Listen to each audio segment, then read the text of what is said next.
मोर्चा विजयी असो। हेमलताताई सावजी तुम आगे बढ़ो, हम तुम्हारे साथ हैं। वारे कमल भारतीय जनता पक्षाचा विजय असो, भारतीय जनता पक्षाचा विजय असो।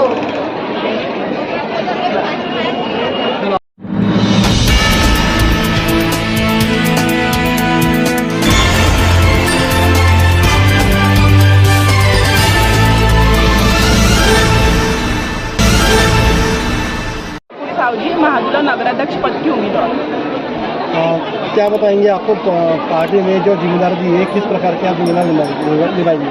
एक जनता जो उम्मीद की विश्वास के साथ मतदान करेंगे तो बस उनका जो काम है बेरोजगारी को लेकर बहुत सारे प्रश्न उठ रहे हैं, तो बस वो सभी का समाधान निकालना है हमको। पार्टी ने आपको भी टिकट दिया है, कैसा फील आ रहा है? मैं तो शब्द में बोल नहीं सकती। जब वाम के साथ जैसे मंत्री ने हमें इतने बड़े जिम्मेदारी दी है तो बस हमको उनको कुछ करके दिखाना। महिलाओं के सशक्तिकरण की बात सरकार करती है, ऐसे में महिलाओं के ऊपर हो रहे अन्याय अत्याचार को आप कैसे रोकेंगे? अभी तो पहले जैसे रहा नहीं, अभी तो महिलाओं का महिला आघाड़ी हमेशा आगे रही है और आगे भी ऐसे ही आगे रहेंगे। एकमेव आणि एक परिवार आहे आणि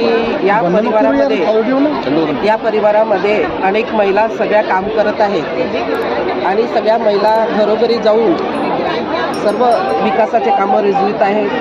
जसं आता आयुष्यमान भारत कार्ड असून श्रम कार्ड झालं, आयुष्यमान भारत कार्ड झालं आणि कोरोना काळामध्ये जे किट्स वाटप केली हे सगळे महिला आघाडीतर्फे करण्यात आली। म्हणून आता त्या कामाला पाहून असं वाटत आहे की आताची परिस्थिती अशी आहे की भारतीय जनता पार्टी सगळ्यात पुढे आहे आणि महिलांना सर्वात प्राधान्य येईल आणि आपल्या सर्व जेवढे निवडणुकीला उभे आहेत ते सर्व विजयी होणार, एवढी मी सर्वांना शुभेच्छा देते। लाउडली बोला, तुम्हाला उमेदवारी मिळालेली आहे। मी स्वाती ज्ञानेश्वर लांडे, वार्ड नंबर 1 काँग्रेसची उमेदवार आहे। कशा प्रकारे आपण कार्य करणार आहोत? तिथे सगळ्यात जास्त प्रकारे ज्या रोजगाराच्या समस्या आहे, लाईट नाही आहे, नाली नाही आहे, त्या समस्या मी त्याचं पूर्ण प्रयत्न करेल की त्या समस्या कमीत कमी प्रमाणात होईल। आप चुनते आने तो कैसे प्रकार विकास कार्य करेंगे? सबसे पहले हमारे वार्ड में जो है समस्या पानी की है। पानी बहुत ख़राब आता है, पहले उसका निवारण करेंगे। दूसरी हमारी समस्या बेरोजगारी की, हम बेरोजगारी का निवारण करेंगे।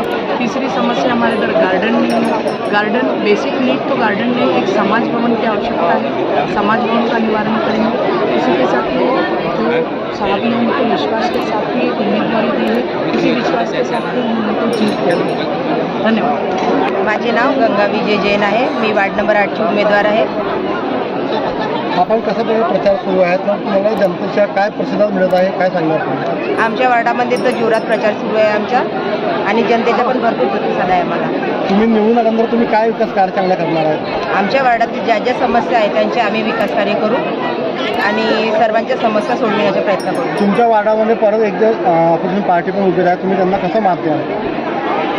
विरोधी पक्ष तुमच्या समोर आहे, ते आपली ताकद लावत आहे, तुम्ही त्यांना मात देणार? आम्ही आमच्या सर्व ग्रुप म्हणून आम्ही आमच्या पार्टीला जोर लावू आणि त्यांना आम्ही हे करू, त्यांना उत्तर देऊ। त्यांना बापूराव सोनवणे आहे, मी वार्ड नंबर 9 कधी उभी आहे आणि मेन म्हटलं तर आमच्या एरियामध्ये रोजगार आहे, भरपूरशी मुलं आहेत तर ते बेरोजगार बसलेले आहेत आणि त्यांच्याकडे जर गेलं मतं वगैरे मागायला तर ते एकच गोष्ट म्हणतात की आम्ही बेरोजगार आहोत। आम्ही हर वर्षी BJPलाच मत देतो पण आम्हाला रोजगार कोणी देत नाही। तुम्ही रोजगारमध्ये काय करणार? आम्ही रोजगार शीतल यशवंत मिश्रा वार्ड, जोरात बोला, उमेदवार आहे तुम्ही। शीतल यशवंत मिश्रा वार्ड क्रमांक 14 मध्ये जयपूरनगरमध्ये उभी आहे आणि मी वार्ड नंबर 7 मध्ये उभी आहे आणि प्रभाग क्रमांक 11 उमेदवार आहे। मी स्वाती दिलीप म्हटले, कोराडी कॉलनी 15 वार्डातून उभी आहे। तर माझ्या वार्डातून जेही समस्या असतील मी त्यांचे निवारण करीन आणि जसे बावनकुळे साहेब पायाला भिंगरी घेऊन फिरतात तर त्यांच्याच म्हणजे याच्यावर चालून आपण आपल्या वार्डाचा विकास करू। धन्यवाद। नमस्कार, मी सौ संध्या पुरुषोत्तम साबळे, वार्ड क्रमांक 13 मध्ये उमेदवार आहे आणि महिलांच्या ज्या समस्या असतील त्या पूर्ण निवारण करण्याचा साहेबांनी जबाबदारी दिली आहे ग्रामीण भाग की अगर बात की जाए तो महिलाओं में शिक्षण की बहुत कमी है, ऐसे में उनके शिक्षण की व्यवस्था आप कैसे करेंगे?